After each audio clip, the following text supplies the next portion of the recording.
House Speaker Paul Ryan has guaranteed that the Obamacare replacement bill will pass the House, but he has his work cut out for him. A number of Republicans are expressing some serious doubts, and some health industry groups are now lobbying against it. Still, supporters of the bill are confident it will go through.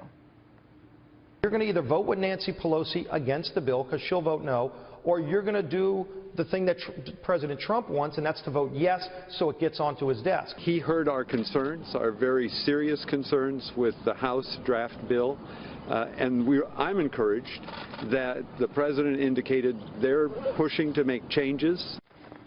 But my next guest predicts it will fail. Kentucky Republican Congressman Thomas Massie, who did not, by the way, get an invite to the White House bowling game tonight, joins me now. I mean, Congressman, why not, do you think?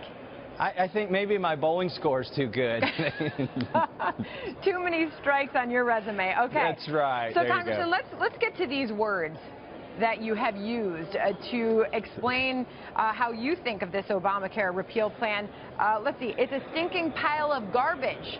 Why did you choose those words? Probably because it was off the cuff, and I committed candor. You know, I said what I was thinking. This is a new entitlement program, and it's just bad all around. I mean, there are a few good things about it, but we shouldn't replace one entitlement program with another. It's not a Republican conservative bill. Okay, so it was an off-the-cuff remark. Is that something that you're walking back at this point, to be clear? No, it's still a stinking pile of garbage. All right, so let's get into the details of this. There are many provisions, you say, to this bill that you find objectionable. Yeah. What mostly? The most objectionable thing are the monthly advanced refundable tax credits. That is swamp speak for a new entitlement. And you know what? I just found out that check doesn't go to you. It goes directly to the insurance companies. You know, one thing that I've maintained is that this bill was written with the help of the insurance companies, just like Obamacare. That's why it looks so similar. Now, with the Medicaid expansion, I'm afraid that the way that the Republican bill deals with the Medicaid expansion sets up two perverse incentives. It will encourage states to hurry up and sign up more people on Medicaid. But the other thing it'll do is it sets a tripwire in 2020, which is a presidential election year, that will encourage or motivate people who want to stop the repeal of Obamacare from taking that one last vote in 2020.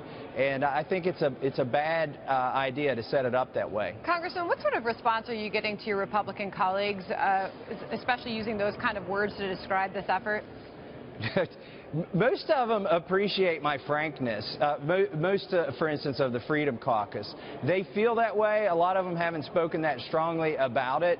But behind the scenes, the Speaker's missing at least 40 of the votes that he needs to get to 218, and he can only afford to lose 24 votes. So that's a problem in the House. And then in the Senate, it looks like Senator Paul and Senator Lee are strongly against this, and other senators for different reasons. It seems dead on arrival in the Senate, but I don't even think it's going to get out of the House. All right, Arkansas Senator Tom Cotton says the House should go back to the drawing board. Is that something you agree with?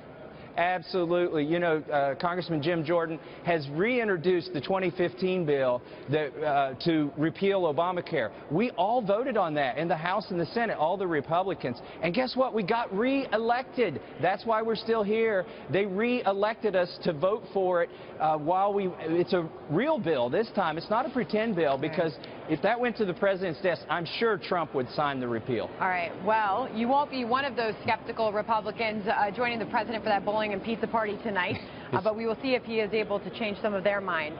Thank you very much for joining us, Congressman Thomas Massie.